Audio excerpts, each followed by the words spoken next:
नमस्ते निवेदन करते हुए प्रश्न पूछ रहे हैं।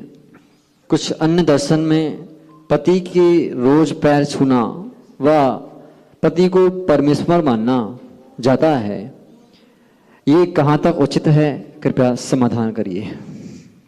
जिन जिन की नहीं छूती वो खुश हो गए भगवान, ये हमारे यहाँ भी लागू हो। ठीक हो। आजकल दौर ये आ गया कि मैंने कहा था ना, पहले मंगलसूत्र जो था वो गले में था, अब वो धीरे से क्या हुआ, गले से हाथ में आ गया, तब वो हाथ के बाद अब वो पैर में आने वाला है।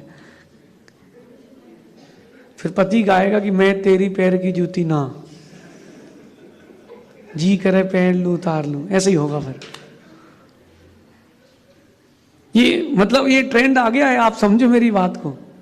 ये जो पति को परमेश्वर मानते हैं, ये व्यवहार की दृष्टि से, क्योंकि पति के निमित्त से आपके माथे का सुहाग है।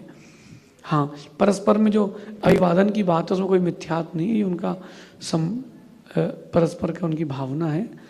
लेकिन ऐसा कोई नियम नहीं कि पैर पड़े ही, लेकिन ऐसा कोई नियम भी नहीं कि गला दबाए ही।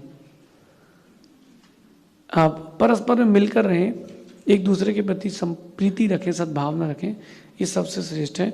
बाकी जहाँ ऐसा मानते हैं कि करवा चौथ है कि चलनी में से चांद देख लेंगे तो उम्र बढ़ जाएगी।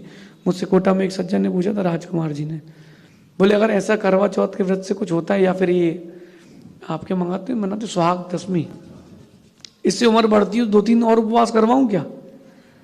उनसे कुछ नहीं होता। ये अपनी मान्यता है। हमारे भूखे रहने से किसी का अच्छा बुरा नहीं हो रहा, वो हमारी भावना है, हमारे ऊपर डिपेंडेड है। अपने कर्म निर्जरा के लिए सब होता है। पति का पैर छुए ना छुए, कम से कम उससे ऊंची आवाज में बात तो नहीं करें। उसको संबोधन करें तो जी लगा के कर दें। क्यों रे, ए रे, ओ जी, ए जी। अभी ऊपर कोई पूछा था जी क्यों लगाते, मैंने कहा जी मतलब गधा। पत्नी कहती ओ जी मतलब ए जी, सुनो जी।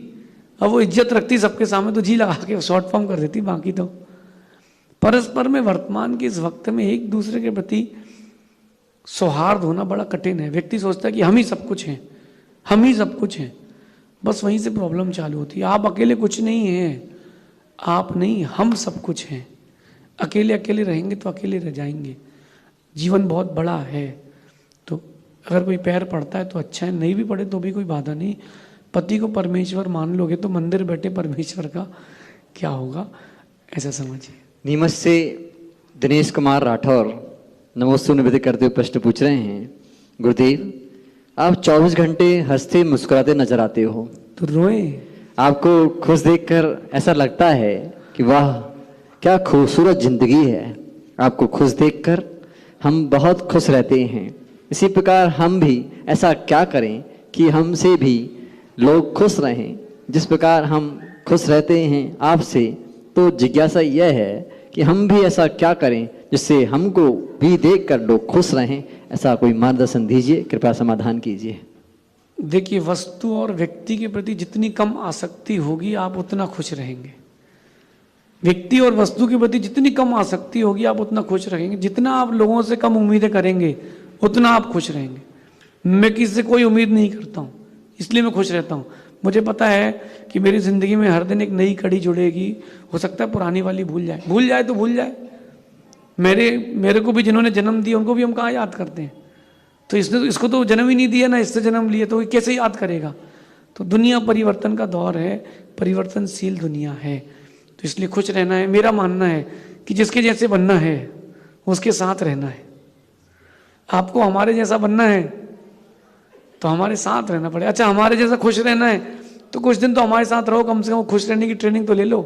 लेकिन हमारे पास एक बार रह गए फिर घर जाओगे तो मन नहीं लगेगा, क्योंकि जिसने हमारे कुएं का पानी पिया है उसको किसी कुएं का अच्छा नहीं लगा है। तो अपन प्रसन्नता की बात है, किसी से कोई उम्मीदें ना करें, किसी भी वस्तु और व्यक्ति के प्रति आसक्ति ना रखें। एक बात और ध्यान रखें, अटकी ना माने। क्या अटकी ना माने कि इनसे मेरी अटकी है, बिल्कुल नहीं, मेरी किसी से नहीं अटकी, मैं स्वाधीन हूँ, स्वावलंबन है, तो आप खुश रहेंगे। बाकी बाहर से सुलझे दिखने के लिए अंदर बहुत उलझना पड़ता है, ऐसा समझिए। Please like, share and subscribe my channel पुण्यधारा।